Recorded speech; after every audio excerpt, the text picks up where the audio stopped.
안녕하세요. 저는 두 번의 결혼이 모두 실패로 끝이 난 40대 중반의 여자입니다.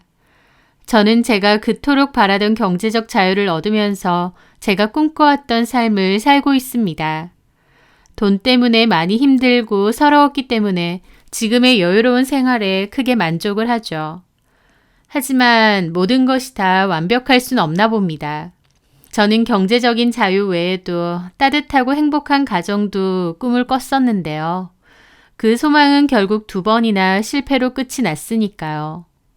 저는 소위 자수성가한 사람입니다. 곱창집과 고깃집 두 군데의 가게를 운영하고 있는데 둘 다 제법 규모도 크고 기복 없이 장사도 잘 되는 곳입니다. 그 외에 작은 상가 건물 하나와 주택 건물 하나도 들고 있고요. 누군가는 그것도 성공이냐라고 할 수도 있겠지만 제 기준에선 굉장히 큰 성공이에요. 왜냐면 저는 정말 맨 땅에 헤딩하듯 아무것도 없는 상태에서 시작을 했기 때문입니다. 저는 어렸을 때 엄마와 단둘이 살았어요. 아빠는 얼굴조차 본 적이 없습니다. 엄마는 아빠 얘기를 꺼내는 것조차 싫어했기 때문에 저희 집에서는 아빠라는 단어가 일종의 금기어기도 했어요. 어렸을 땐 몰랐지만 지나고 나서 알게 된 건 엄마가 미혼모였다는 것입니다. 자세한 속사정은 뭔지 내 친아빠는 어디에 있는지는 엄마가 끝까지 얘기해주지 않아서 모르지만 어쨌든 저는 아빠 없는 아이로 자랐습니다. 엄마는 공장에서 일을 하셨고 돈을 벌어야 해서 잔업도 많이 하셨어요. 제 기억이 시작되는 초등학교 때부터 저는 늘 혼자였던 게 기억납니다. 저희 집은 다세대 주택에서도 가장 안쪽 집이었는데요. 학교 갔다 오면 가방에서 열쇠를 꺼내 집에 들어갔어요. 그러면 집안은 굉장히 컴컴했습니다. 저는 그 컴컴한 집이 참 무섭고 싫더라고요. 어린 나이에도 저 혼자 밥하고 국 퍼서 밥 대강 먹고 숙제하고 TV 보면서 엄마를 기다렸습니다. TV를 보면서도 늘 신경은 현관문에 가 있었던 것 같아요. 엄마를 기다렸으니까요. 엄마는 늦게 자주 오셨고 항상 피곤해 하셨습니다. 그렇게 오시면 저한테 인사도 없이 화장실로 가셔서 씻고 곧장 잠자리에 드셨어요. 엄마는 늘 피곤해하고 예민해 하셨기에 저는 엄마랑 평소에 별로 대화도 못 해봤습니다. 하지만 엄마를 보고 있는 것만으로도 참 좋더라고요. 엄마가 집에 들어오면 그제야 집이 좀 덜 무섭고 편안했거든요. 저는 엄마가 좋았고 엄마 바라기였습니다. 반면 엄마는 저를 버거워하고 저를 원망하는 느낌도 받았어요. 하루 종일 뼈 빠지게 일하고 빠듯한 살림으로 저랑 같이 살아가는 것이 많이 힘드신 듯 했죠. 저는 그렇게 엄마의 무관심 속에서 외롭게 자랐습니다. 좀 더 머리가 크고 중학생, 고등학생이 됐을 무렵에는 엄마와 제법 서먹해졌어요. 초등학교 때는 엄마가 귀찮아해도 자주 매달려서 조잘조잘 거렸는데 저도 머리가 크면서 엄마가 나를 귀찮아한다는 걸 느낀 후부터는 그렇게 하지 않았던 것 같아요. 저는 고등학교를 졸업하고 대학을 가기로 했는데 엄마가 그맘때 작은 사기를 당하면서 그나마 모아둔 제 등록금을 날리셨다고 했습니다. 저는 괜찮다고 대학은 나중에 내가 돈 모아서 알아서 가겠다고 했죠. 그리고 저는 대학은 좀 더 나중으로 미뤄두고 아르바이트를 시작했어요. 처음 알바한 곳은 경마장에서 막건 판매하는 일이었는데 알바비가 쏠쏠하다고 해서 갔었습니다. 처음 하는 알바다 보니 어리숙해서 일도 잘 못하고 욕도 많이 먹었죠. 경마장 오는 아저씨 아줌마들은 다 예민하고 날이 서 있는 사람들이라서 조금만 늦게 주면 욕을 하고 유리벽을 주먹으로 칠 때도 많아요. 그런 게 무섭기도 해서 울면서 다녔던 것 같아요. 그래도 알바비는 꽤 괜찮았거든요. 그렇게 돈을 벌면 저 필요한 생활비랑 저금하는 금액만 조금 빼고 몽땅 엄마를 드렸습니다. 엄마도 나중에는 당연하다는 듯 돈 안 보내냐 그러시고 저한테 돈 없냐고도 잘하셨죠. 저는 엄마한테 잘 보이고 싶은 마음에 돈을 버는 족족 엄마한테 열심히 드렸습니다. 그러면서 따로 제 대학 등록금도 조금씩 모으고 있었어요. 언젠가는 대학을 가고 싶었거든요. 그런데 그런 생활이 2년 정도 돼갈 무렵 엄마가 빚을 잘못 졌다고 그거 갚아야 되니 돈을 빌려달라 하셨습니다. 제 대학 등록금이요. 그전까진 엄마가 달라고 하면 다 줬지만 그 돈만큼은 못 준다고 버텼습니다. 저한테는 희망 같은 돈인데 그걸 달라고 하셨으니까요. 그 일로 엄마랑 심하게 싸우고 엄마는 이날 이때까지 고생하며 키웠는데 지밖에 모른다고 저를 비난하셨어요. 저도 악에 받쳐서 엄마에게 누가 낳아달라고 했느냐, 왜 나를 원망하느냐고 했고요. 심하게 싸우고 저는 방에 있는데 엄마는 화를 내며 집 밖으로 나가셨습니다. 저는 그날을 지금까지도 후회하고 있어요. 왜냐면 그렇게 나가신 엄마는 다시 돌아오지 않으셨거든요. 엄마는 뺑소니 교통사고를 당하셨고 현장에서 돌아가시게 되었습니다. 유일한 가족이자 내가 사랑했던 유일한 사람인 엄마가 그렇게 허무하게 세상을 떠났고 저는 가슴을 치며 후회했습니다. 그냥 엄마한테 돈 드릴 걸, 엄마가 원하는 대로 다 해드릴 걸 하면서요. 학교 마치고 집에 돌아오면 컴컴하고 텅 빈 집에서 혼자 있었던 것처럼 저는 이 세상에서 혼자 남겨진 외톨이가 되었던 거죠. 게다가 제가 그렇게 꽁꽁 싸들고 있던 등록금은 어차피 엄마한테 빚받으러 온 사람한테 뜯겼습니다. 저도 어리고 그 사람들이 무서우니 그게 제 전 재산이라고 하고 준 거죠. 그렇게 엄마도 사라지고 그나마 모은 제 돈도 없어지고 저한테 남은 건 전세인 그 집뿐이었습니다. 엄마 돌아가시고 빚쟁이들한테 그나마 있던 돈까지 다 뺏기고 삶의 의지를 잃은 채 열흘 정도 집에만 있었어요. 그 와중에 배고프면 마른 미역 먹고 남은 쌀로 죽 끓여 먹고 그렇게 지냈는데 남은 쌀마저 다 떨어졌습니다. 배는 너무 고픈데 먹을 게 없고 돈도 없고 도움받을 곳도 없다는 현실이 제대로 느껴졌어요. 그날 밤새도록 울고 다음날 정신 차렸습니다. 그래도 살아보자 생각했죠. 그리고 구인구직 신문지 들고 와서 알바자리 찾았어요. 하루에 2건의 알바를 뛰었고 틈틈이 부업도 했습니다. 쉬는 날까지도 단기 알바를 찾아서 일을 했었어요. 아르바이트를 여러 개 한다는 게 너무 고단하고 힘들었지만 그래도 악착같이 일했습니다. 그나마 다행이라면 저는 일도 눈치껏 잘하는 편이고 빠릿빠릿한 편이어서 어디에서 일하든 사장님들이 좋아하셨어요. 모든 일이 다 그렇겠지만 단순한 서빙 알바도 머리를 잘 쓰면서 해야 일이 효율적이거든요. 저는 나름 똑부러지게 일한다는 말을 항상 들었던 것 같아요. 그리고 제 몸이 힘들고 제 속이 어두울지언정 일할 때는 늘 싹싹하고 밝게 일했습니다.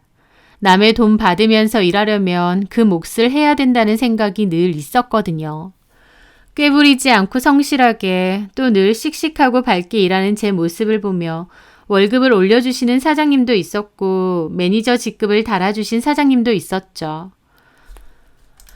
저는 당장에 돈을 버는 것이 급했기 때문에 더 이상 대학 진학을 생각해보거나 일반 회사로 취업을 생각하지도 않았습니다. 그냥 닥치는 대로 매일매일 일을 했었어요. 제 20대는 죽어라 알바만 했다고 해도 과언이 아닐 정도입니다.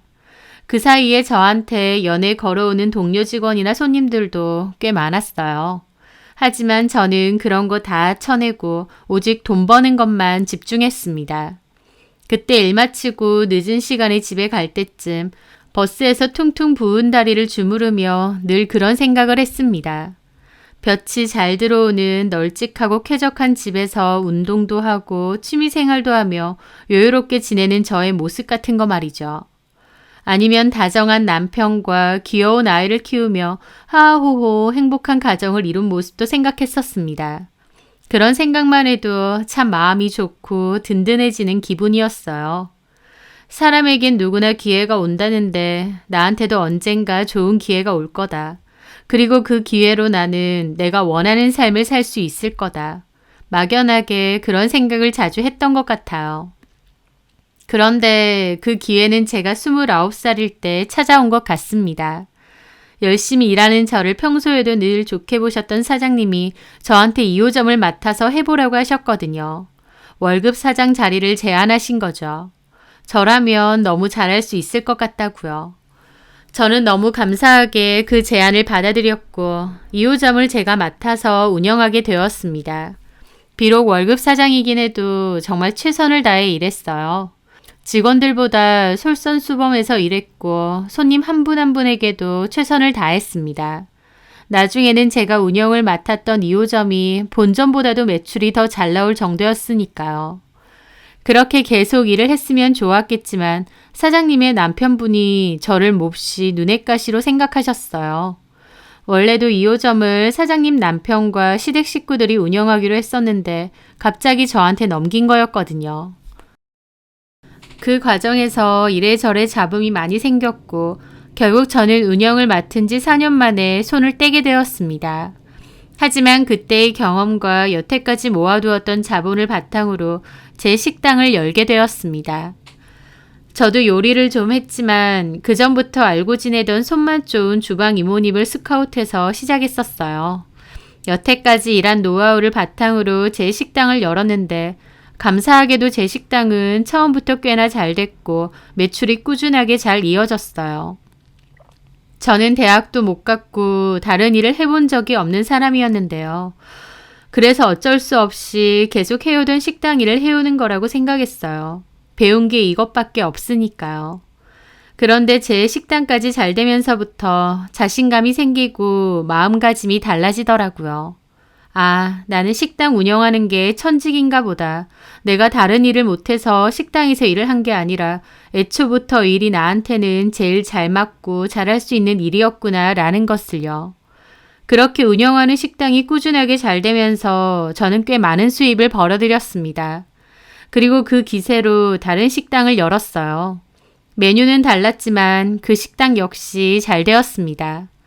프랜차이즈를 하자는 사업 제안도 좀 들어왔었는데 저는 2개 식당 운영하는 것도 벅차서 그냥 거절했어요. 더 큰 돈을 벌어들일 수도 있었겠지만 제 기준에서는 충분했거든요. 게다가 그 돈으로 그맘때 투자한 부동산이 잘 되면서 저는 더욱 큰 돈을 만지게 되었습니다. 그맘때 저한테 돈복이 제대로 들어왔는지 투자하는 족족 잘 되면서 어느덧 돈을 버는 것이 저한테는 가장 쉬운 일이 돼버릴 정도였어요.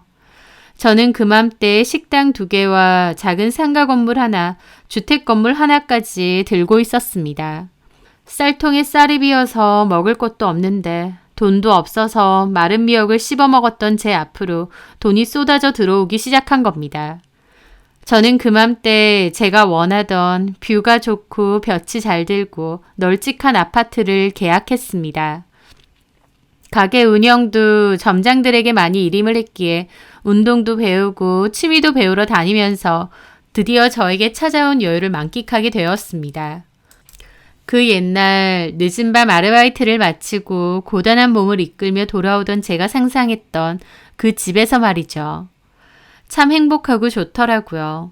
그런데 그 소망까지 이루어지니 또 다른 저의 소망이 생각났습니다. 다정한 남편과 가정을 이뤄서 예쁜 아이도 낳고 싶다는 소망이요. 늘 외롭게 자랐던 저와 달리 제 아이한테는 사랑과 풍요를 넘치게 주고 싶었습니다. 그게 저의 2번째 소망이었죠. 그리고 저는 그맘때 한 남자를 만나게 되었습니다. 저보다 5살이 많은 남자였고 사업가였어요. 소개로 만나게 되었는데 남자답고 멋있더라고요. 능력 좋고 괜찮은 사람인데 아직 결혼을 못했다는 게 좀 의아했습니다. 저 역시도 결혼 정년기로 치면 적지 않은 나이였는데 그 남자는 저보다도 5살이 많았으니까요. 그 남자는 일하느라 너무 바빠서 결혼은 꿈도 못 꿨다고 했어요. 저 역시도 마찬가지였기 때문에 더욱 이해가 되었습니다. 씩씩하고 남자다운 성격에 푹 빠진 저는 그 남자와 반년 연애하고 결혼까지 하게 되었습니다. 지금 생각해보면 너무 서두른 것이었죠. 급하게 먹으면 체한다는 말처럼 저는 그 남자와 결혼 생활 1년도 안 돼서 파경을 맞이했습니다. 이유는 가정폭력이었어요. 그 남자는 결혼하고 나서 보니 결혼 전과는 상당히 다른 모습을 많이 보여주었습니다. 결혼 전에는 오로지 저만을 위하는 모습이었다면 결혼하고 나니 밖으로 많이 돌고 성격도 좀 다르더라고요. 그러다가 3개월 정도 뒤에 작은 다툼이 있었는데 화난다고 핸드폰을 바닥으로 집어 던졌습니다. 폭력적인 모습에 좀 놀랐어요. 그런데 그 뒤에는 화난다고 골프채로 집에 있는 거울을 박살내더라고요. 너무 경악이었고 그 일로 헤어진 애 만의 소리가 나왔는데 저한테 손찌검을 했습니다. 제가 알던 사람이 아닌 것 같고 너무 무서웠어요. 저는 바로 이혼을 결심했는데 그 남자는 비 오는 날 우산도 없이 가게 앞에 찾아와 무릎 꿇고 빌더라고요. 자기가 잘못했고 죽일 놈이라고 하면서요. 그 모습에 저도 마음이 좀 흔들려서 다시 결혼 생활을 이어갔는데 몇 달도 안 돼서 저에게 또 손찌검을 했습니다. 그때가 결혼한 지 10개월 정도 됐을 때였어요. 저는 이건 아닌 것 같다는 생각에 이번엔 진짜 이혼하겠다고 했습니다. 그 남자는 또 처음처럼 잘못했다고 무릎 꿇고 빌고 생쇼를 했지만 제가 단호하게 나오니 저를 협박하기 시작했어요. 순순히 헤어질 줄 아느냐고요. 연애 기간도 결혼 기간도 짧았지만 이혼만큼은 참 지지부진 오래도 끌었고 많이 힘들었습니다. 그렇게 전 남편과 겨우 끝을 냈고 다시는 결혼 생각을 하지 않겠다 생각했어요. 그런데 이혼 후 1년 정도 지났을 때였습니다. 식당 문 닫을 시간이 거의 다 돼서 마감을 하고 있는데 전 남편이 찾아온 겁니다. 한 번만 더 찾아오면 경찰에 신고할 거라고 했는데 전 남편은 얘기 좀 하자면서 난동을 피우더라고요. 저희 직원들이 경찰에 신고해도 전 남편이 계속 얘기 좀 하자며 제 팔을 잡아당겨서 소란이 좀 일어났는데 그러던 중 어떤 남자가 쫓아와서 전 남편을 제지했습니다. 그 남자는 저희 가게에 단골로 오는 손님이었는데 CCTV 설치하는 일을 한다고 했었어요. 막무가내인 전 남편 때문에 제가 곤란하던 차에 그 남자가 어디서 나타났는지 저를 도와준 거죠. 그 과정에서 전 남편과 그 남자 사이에서 시비가 붙었고 전 남편이 그 남자 멱살까지 잡았습니다. 다행히 경찰이 도착을 했고 전 남편은 난동을 피우다가 연행까지 되었습니다. 진술 때문에 그 남자와 저도 서해 같이 갔고요. 전 남편은 거기서도 반성 없이 굴어서 결국 임시 구금됐고 저랑 그 남자는 서에서 나왔어요. 저는 너무 고맙고 미안하다고 괜히 이런 일에 엮여서 어떡하냐 그랬습니다. 그 남자는 괜찮다고 하더라고요. 어떻게 알고 도와주었느냐 하니까 퇴근하고 지나가는데 소란이 일어서 도와주러 왔다고 했습니다. 평소에 저희 식당에 자주 오고 저랑도 인사를 자주 하는 사이인데 모른 척하기 그랬다고요.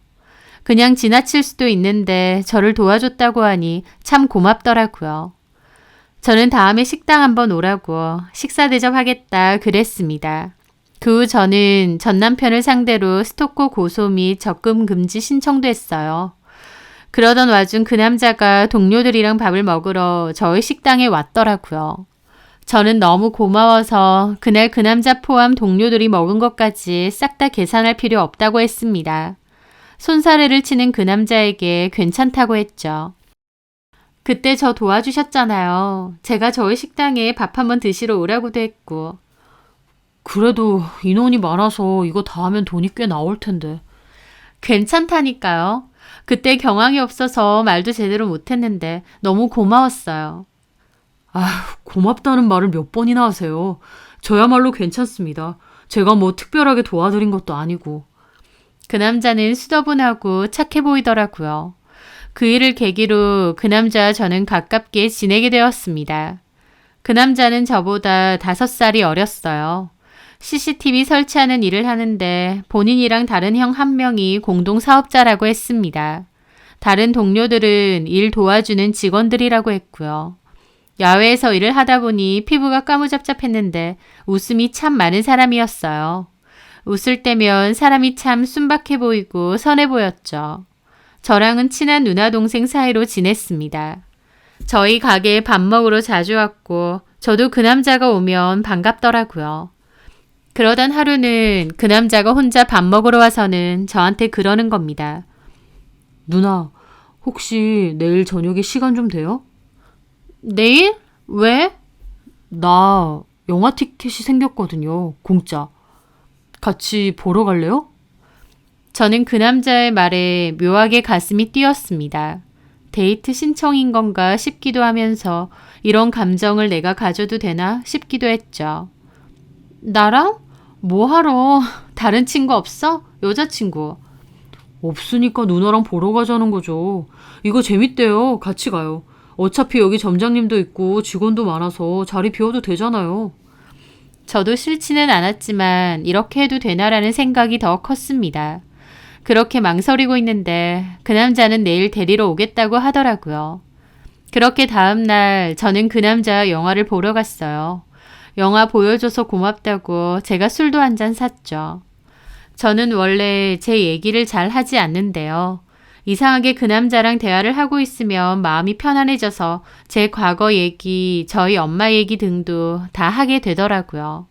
제 얘기를 들은 그 남자는 저보고 고생 많았다고, 참 열심히 살았다고 해주었습니다.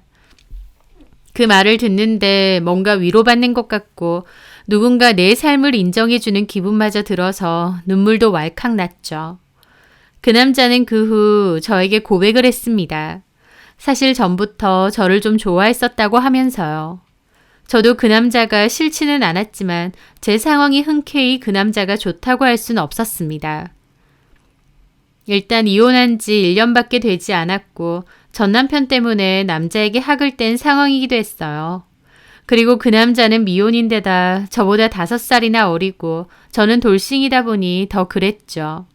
하지만 그 남자는 그런 게 뭐가 중요하냐며 서로의 마음만 확인하자고 했습니다.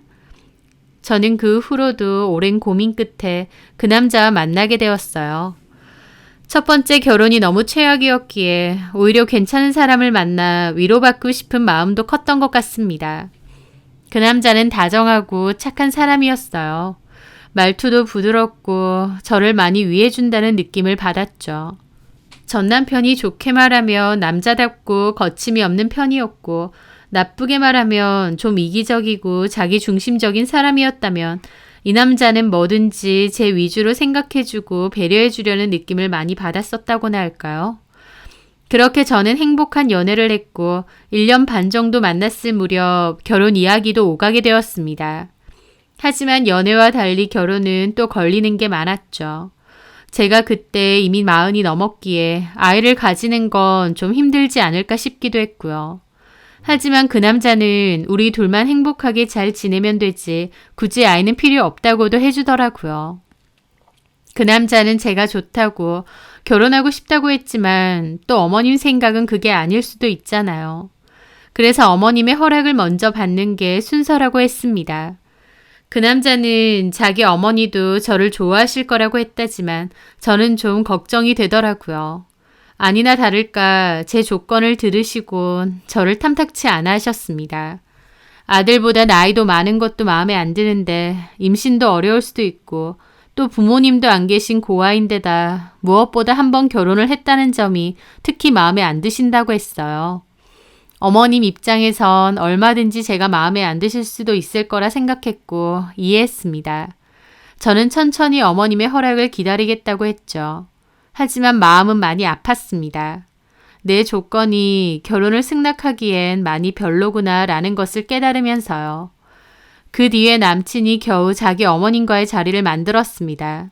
제 딴에는 신경을 많이 쓰고 선물 챙겨 들고 찾아뵀는데 실제로 만나뵈니 저를 잘 봐주실 생각 자체가 없으신 듯 했습니다.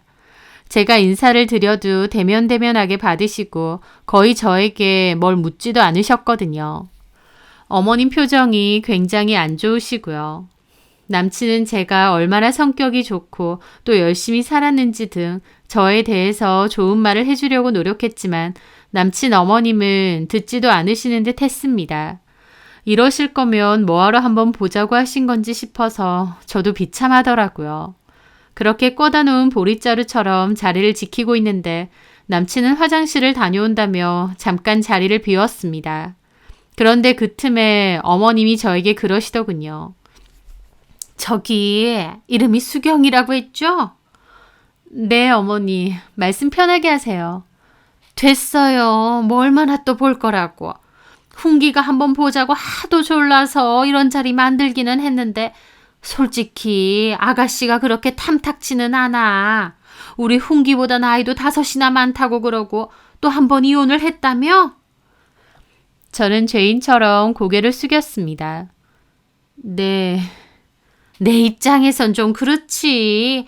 아들이라고 훈기 하나밖에 없고 기왕이면 손주도 보고 싶은데 그쪽 나이도 있어서 임신도 좀 힘들 것 같고. 병원 가봤는데 건강하대요. 임신에 큰 문제 없다고. 그거야 병원에서 하는 소리고 현실은 다르지 아무래도. 여자 나이 그만치 됐으면 임신하는 게 좀 힘들지 않겠어? 게다가 어느 세월에 키울 거야. 뭐 훈기한테 들어보니 돈은 좀 있는 것 같은데 돈만 있다고 다 되는 것도 아니고. 어머님은 제가 마음에 안 든다고 대놓고 얘기를 하시더라고요.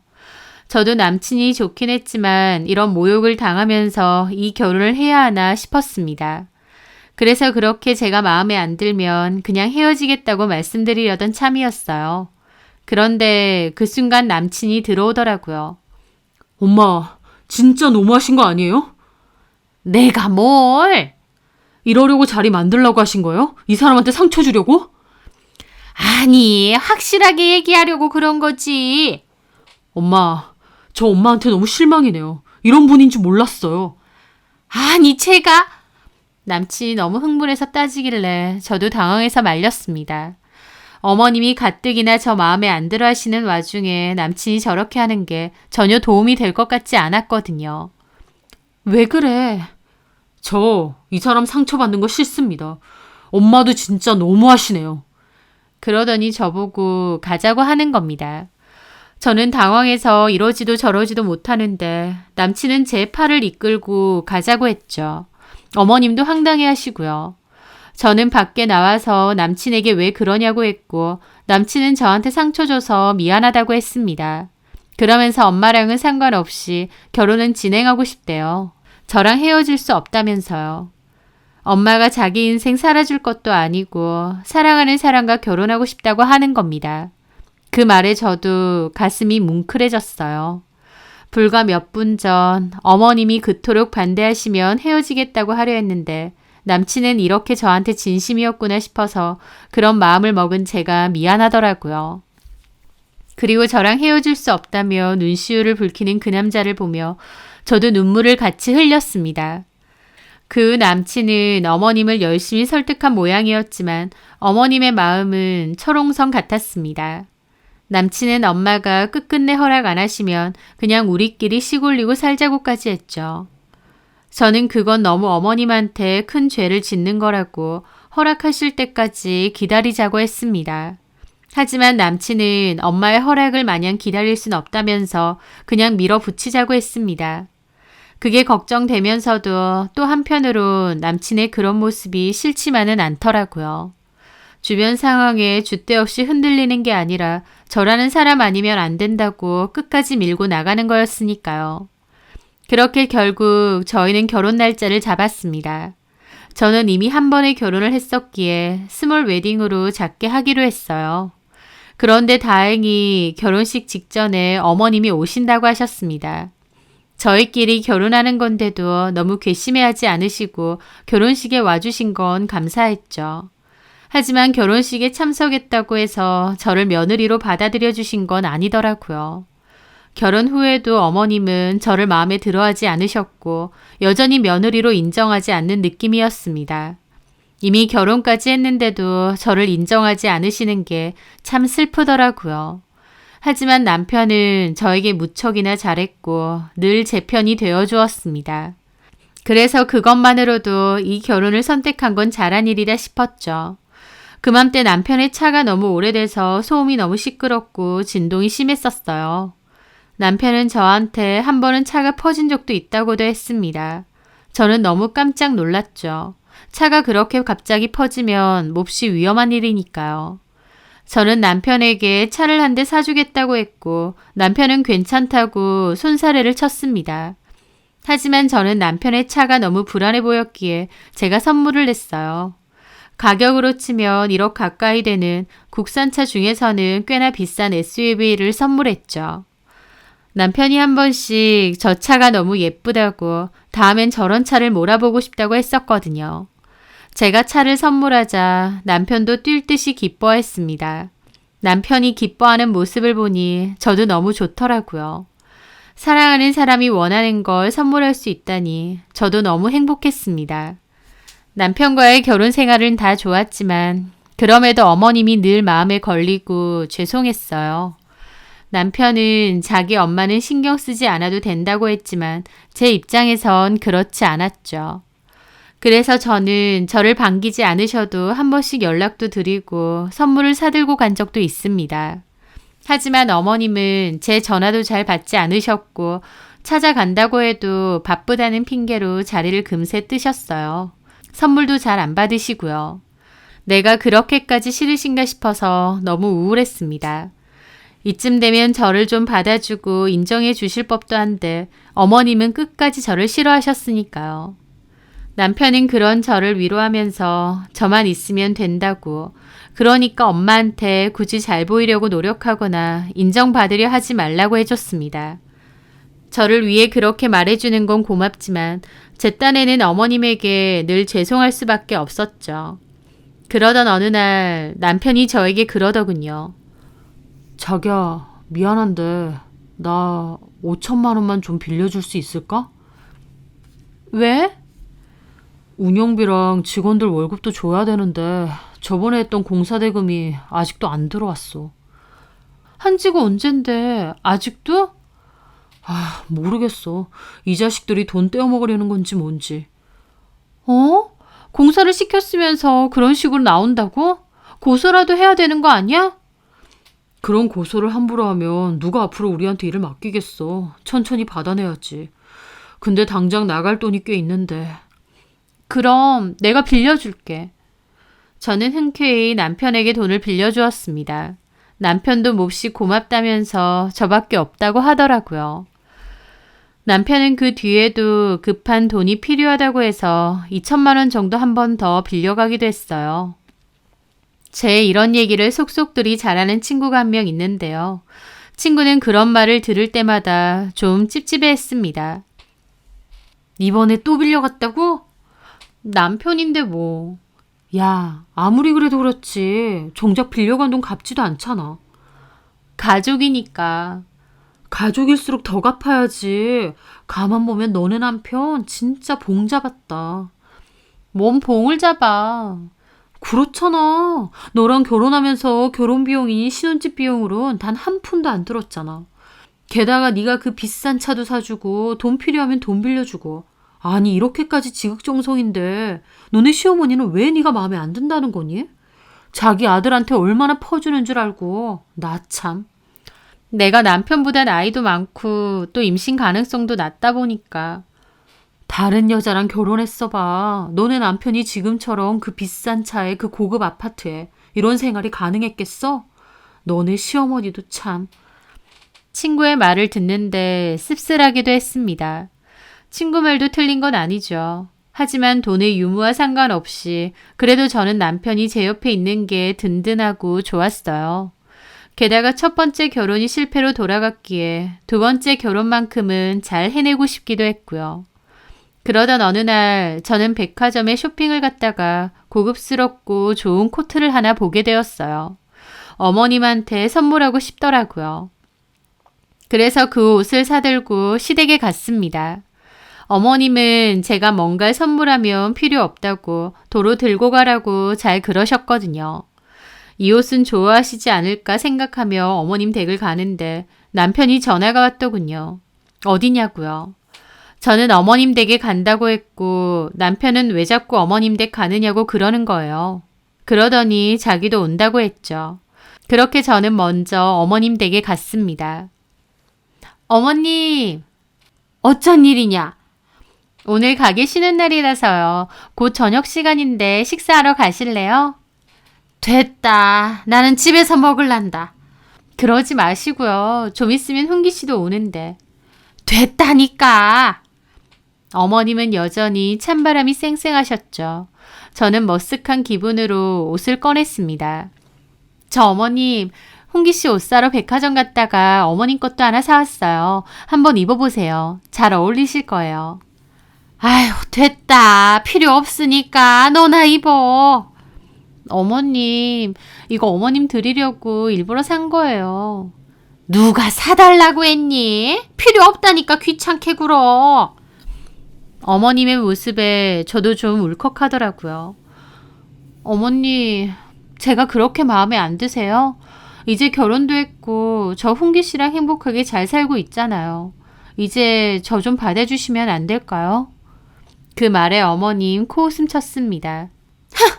나한테 그걸 왜 묻니? 내가 어쩌든 말든 니들끼리 알아서 잘 먹고 잘 살면서. 나는 너랑 결혼 허락한 적 없다. 근데 니들끼리 알아서 결혼식 올리고 살림 차렸잖아.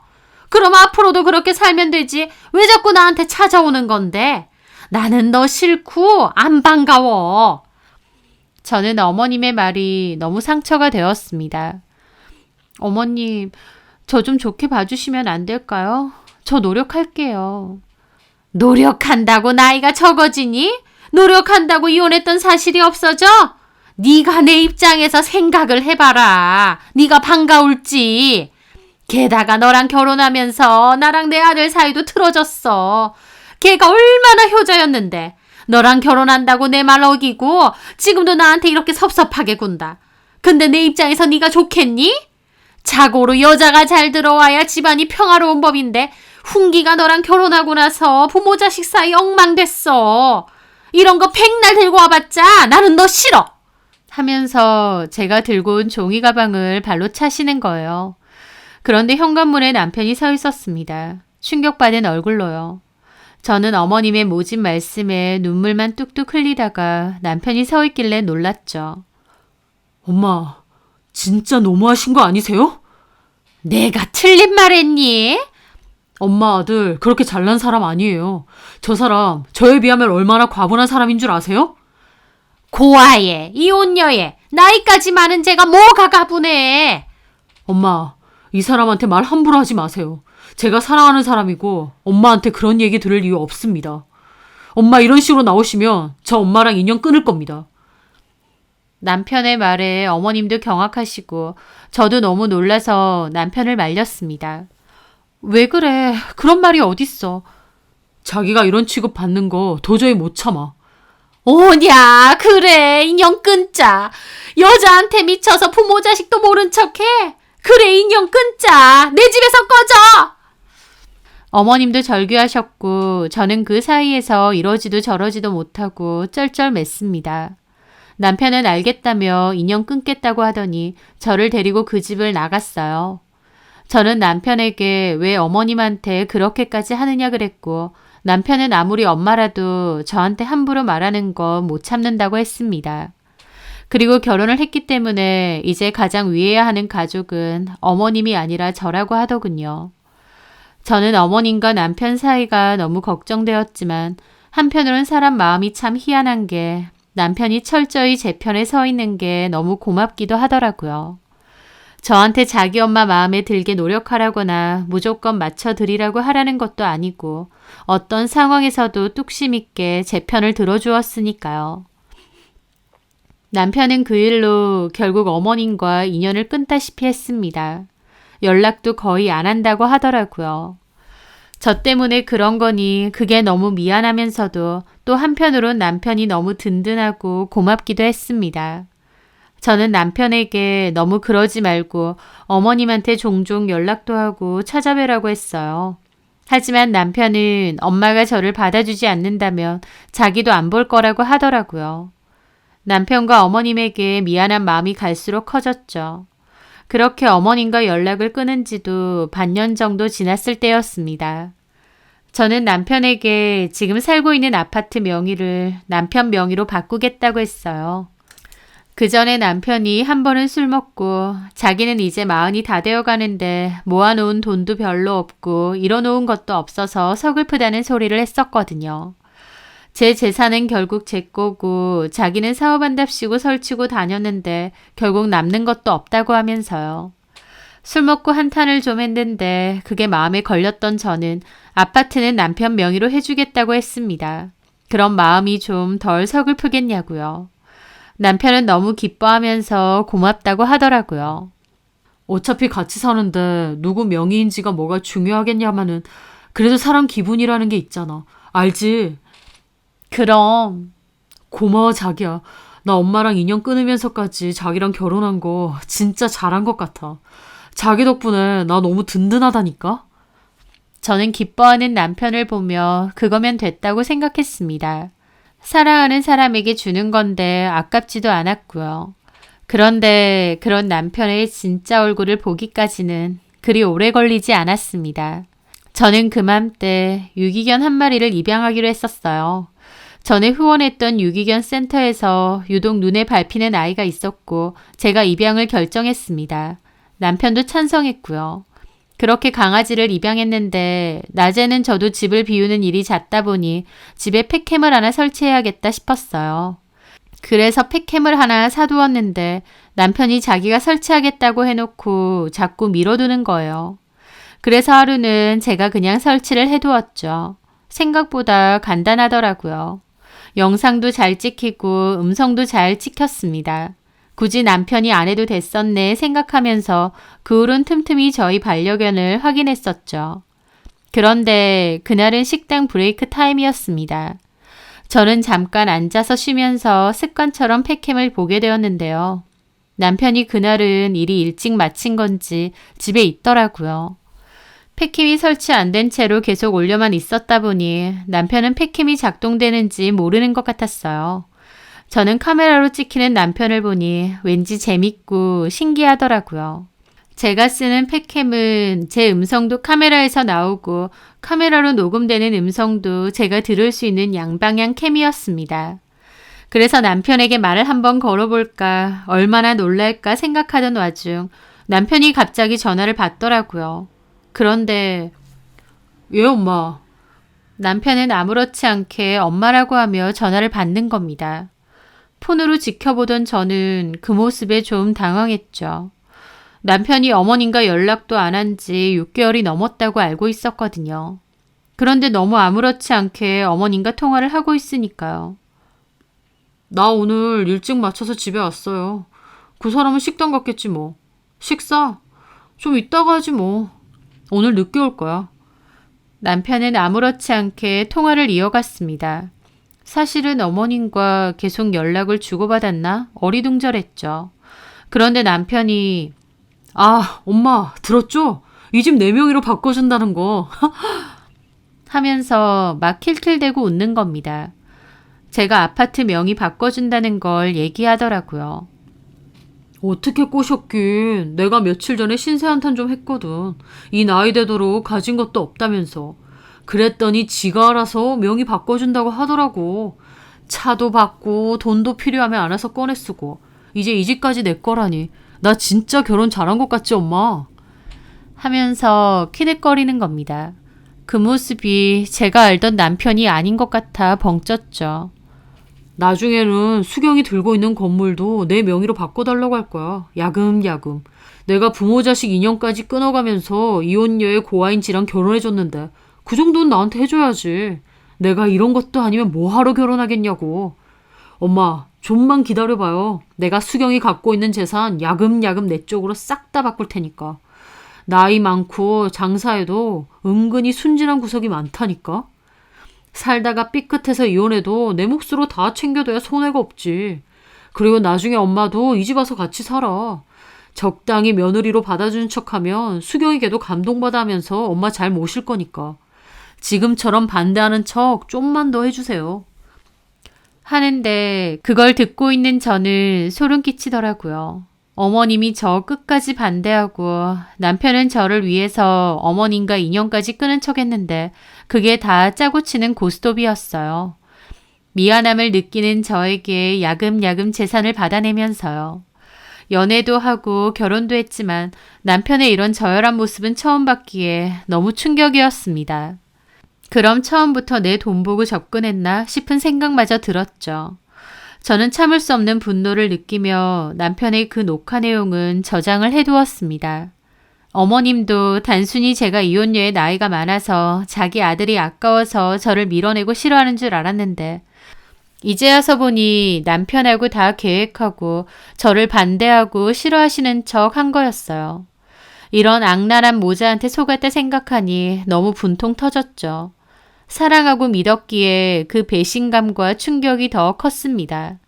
그나마 다행이라고 한다면 제가 남편한테 아파트 명의를 바꿔주기 직전이라는 거였습니다. 그리고 남편에게 사준 차도 남편이 타고 다니지만 제 명의고요.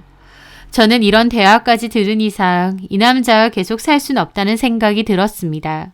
첫 번째 남편, 두 번째 남편 다 쓰레기인데 첫 번째 남편이 대놓고 폭력을 쓰고 집착하는 쓰레기라면 이 인간은 제 앞에선 저만을 위한 척하면서 뒤에선 이런 사기극까지 펼치는 더 악질인 쓰레기였던 거죠.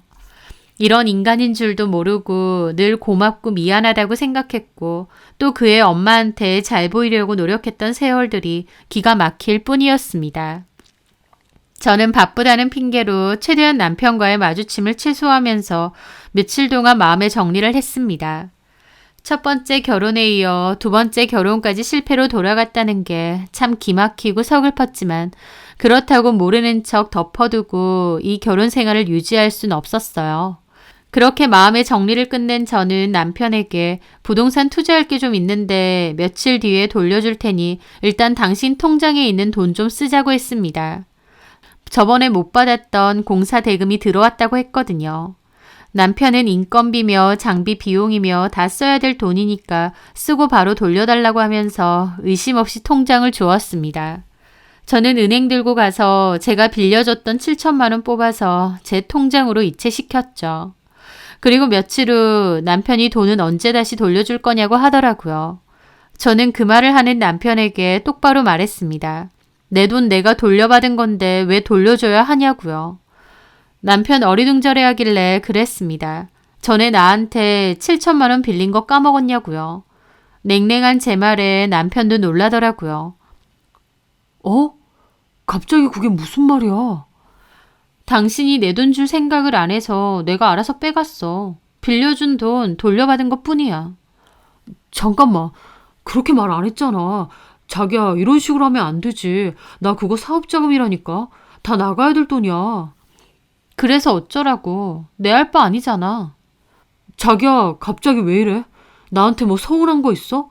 화나는 거라도 있어? 그래서 이래? 자기는 무슨. 너 나를 자기라고 생각한 적 없잖아. 그냥 찔러대면 돈 나오는 돈주머니로 봤지. 어? 어머님이랑 짜고 치는 고스톱 잘 봤다. 연기력이 아주 좋아. 당신도 그렇고 어머님도. 차라리 연기자나 하지 그랬어. 어디 재연 배우 이런 거 하면 잘하겠던데? 뭔 소리 하는 거야? 저 팩캠 보이지? 저거 작동되고 있어. 몰랐지? 제 말에 남편 눈이 휘둥그레졌죠. 어? 저게 언제부터? 내가 아직 설치 안 했는데?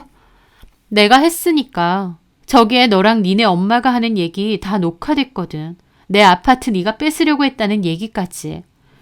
제 말에 남편은 입이 뜨악 벌어지더라고요. 그러더니 구차한 변명을 시작했죠. 아니야, 여보. 오해야. 그런 거 아니야. 내가 내 눈으로 진짜 네 모습을 봤는데 뭔 오해? 저는 방에 들어가서 이혼 서류 갖고 왔습니다. 도장 찍자. 도장 안 찍으면 난 바로 이혼 소송할 거고 그리고 네 얼굴도 보기 싫으니까 차키 놔두고 내 집에서 나가. 여보, 자기야. 사람을 물러봤어 너. 뭐? 나이도 많고 장사도 하는데 은근히 순진? 나 참. 그래, 내가 순진했네. 그래서 너 같은 인간한테 깜빡 속았어. 내가 어리석었지. 나 때문에 너네 엄마랑 인연 끊었다고 미안했으니. 너 처음부터 다 계획하고 나한테 일부러 접근한 거지. CCTV 설치하는 일 왜 하냐? 남 등쳐먹는 제비가 딱인 것 같은데. 그거나 해. 제 말에 남편 완전 얼굴이 창백해지더라고요. 다 들켰다 싶으니 아차했겠죠. 그러더니 다짜고짜 무릎을 꿇는 겁니다. 자기야, 미안해. 그냥 엄마한테 허세 좀 부린 거야. 엄마가 자기 안 받아주고 싫어하니까. 그만큼 자기가 돈도 잘 번다, 능력 있다, 어필하고 싶어서 허세 좀 부린 거지. 가만 생각해보니까 나도 참 그래. 내가 왜 너네 엄마한테 빌빌거리고 잘 보려고 노력해야 돼? 내가 뭐가 그렇게 아쉬워서? 니네 엄마가 나 고하고 재혼인데다 나이 많아서 싫다고 했지. 그러는 너는? 말은 사업한다고 하지만 톡 까놓고 벌어오는 돈도 별로 없잖아. 나가는 돈이 더 많고 나한테 생활비도 제대로 준 적 없는데 아니면 그것도 혹시 나 몰래 빼돌린 건가? 이제 아무것도 못 믿겠네? 자기야, 그런 게 아니라 나는 그 잘난 아들한테 생활비 한 번 못 받았는데 어머님 아들은 이 큰 집에 그 좋은 차까지 타고 다니면서 뭐가 그렇게 내가 마음에 안 든다는 거야. 진짜 웃기네. 그러면서 앞에서는 나 반대하는 엄마하고 인연까지 끊은 척 생쇼를 벌이고 와, 정 떨어진다. 그냥 나가, 내 집에서. 자기야, 내 말 좀 들어봐. 저는 남편 앞에 있던 폰 들어서 어머님 이름 찾았습니다. 통화도 많이 했더군요. 나 때문에 인연 끄는 것 같은 소리 하네. 아주 효자 납셨어. 이틀에 한 번꼴로 전화했네. 저는 바로 전화를 걸었더니 어머님이 엄청 낭낭하게 아들! 하시는 겁니다. 참 어이가 없었죠. 아들 아니고 전데요. 어머, 네가 왜? 어머님, 제가 엄청 마음에 안 든다고 하셨죠? 예, 알겠습니다. 어머님 아들하고 헤어져 줄게요. 저도 이런 취급 받으면서까지 어머님한테 잘 보이려고 하고 어머님 아들하고 같이 살 필요는 없을 것 같네요. 원하시는 대로 이혼하겠습니다. 아니, 갑자기 왜? 제가 이혼한다고 하니 어머님도 몹시 당황한 눈치였습니다. 아들이 하라는 대로 저 싫어하고 밀어내는 척 했는데 제가 진짜 이혼한다고 하니 놀랐겠죠. 뭘 갑자기예요. 원하시는 대로 해드린다고요. 아들 데리고 가실래요? 집에서 나가라는데 안 나가네요. 저기 수경아, 일단 진정 좀 하고. 제가 이혼하겠다고 하니 이제 와서 제 이름 부르면서 저를 말리려고 하시는 겁니다. 참 기도 안 차서 전화 끊었죠. 그리고 저는 남편에게 그랬습니다. 나가라는 말 안 들려? 나이도 많고 이혼까지 했던 나랑 뭐하러 계속 살아? 이혼해 줄 테니까 니네 엄마가 만족하는 여자 만나서 살아. 저는 남편을 마구잡이로 밀면서 밖으로 쫓아냈습니다. 화가 머리 끝까지 나서 미친 듯이 남편을 떠밀어 쫓아냈어요. 그렇게 폰도 던져주고 문도 닫아버렸죠. 생각할수록 얼마나 어처구니가 없던지요. 남편은 이러고 어쩌고 가냐고 문 두드리고 난리치길래 너네 엄마한테 데리러 오라고 하라 그랬습니다. 그렇게 남편을 쫓아낸 후 차도 뺐고 바로 이혼소송에 들어갔어요. 남편이 저를 의도적으로 속였고 그 때문에 혼인관계도 파탄이 난 거라고 주장을 했죠. 남편은 어머님의 반대까지 무릅쓰고 결혼한 건데 갑자기 제가 일방적으로 이혼하자고 나온다며 주장을 하더라고요. 하지만 제가 들고 있는 녹화 영상에 남편이 자기 입으로 다 계획했다고 했기 때문에 결국 제 주장이 받아들여졌습니다. 그래서 남편은 금액은 적지만 위자료까지 토해내고 결국 저와 이혼을 하게 됐죠. 그 와중에 남편은 가게에 찾아와서 미안하다고 그래서 한번 쫓아냈는데 그 뒤엔 어머님까지 찾아와서 미안하다고 하시는 겁니다. 이제 와서 진짜 끝낸다고 하니 아쉬워서 발을 동동 하더라고요. 돈 잘 벌어서 자기 아들 호의호식 시켜주는 며느리인데 아차 싶었겠죠. 그러면서 한다는 소리가 저를 며느리로 받아주겠대요. 며느리로 인정할 테니 이러지 말라고 하는데 코웃음이 절로 났습니다. 아줌마, 상황 파악이 안 되세요? 나 아줌마 며느리 안 해요. 아줌마 며느리 자리가 뭐 그렇게 대단해요? 남의 딸한테는 함부로 하고 성이 짓밟고 그래도 될 정도로 뭐라도 있어요? 내가 아줌마 아들한테 마음이 있었을 때야 아줌마한테 잘 보이고 싶었지. 지금은 전혀 아니거든요. 그냥 얼굴조차 보기 싫은 남이에요. 그러니까 앞으로 다시는 찾아오지 마세요. 그러고 쫓아내 버렸습니다.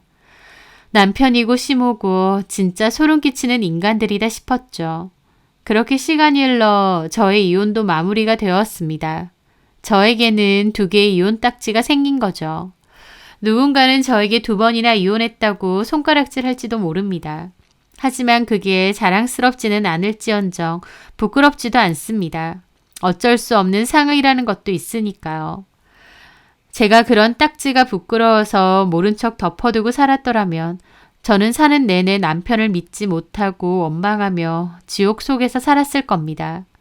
남편의 진짜 속마음이 들어있던 통화를 듣는 순간 이미 신뢰관계는 파탄났으니까요. 오히려 이렇게 끝을 낸 게 제 스스로도 용기 있는 행동이었다 생각해요. 남들이 뭐라고 수군거리든 어쨌든 제 인생 제가 사는 거니까요. 외로운 유년 시절을 보냈기에 행복하고 따뜻한 가정을 이루고 싶은 마음도 컸습니다. 하지만 하나를 잃었으면 또 하나는 포기할 줄도 알아야 되는 것 같아요. 제가 그토록 원하고 바라던 경제적인 자유를 얻었으니 결혼은 저한테 맞지 않는다 생각하고 이제는 단호하게 생각 접으렵니다. 내 인생에 다시는 남자는 없다 생각하면서요.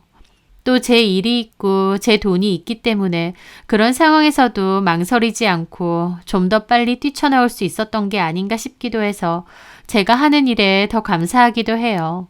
그래서 앞으로도 제 힘으로 열심히 일하고 돈 벌고 그걸로 제 인생 즐기면서 행복하게 살다 가려 해요. 두 번의 뼈아픈 경험은 있지만 그만큼 제가 또 성숙해졌고 단단해졌다고 생각하렵니다. 제 사연 들어주셔서 감사합니다.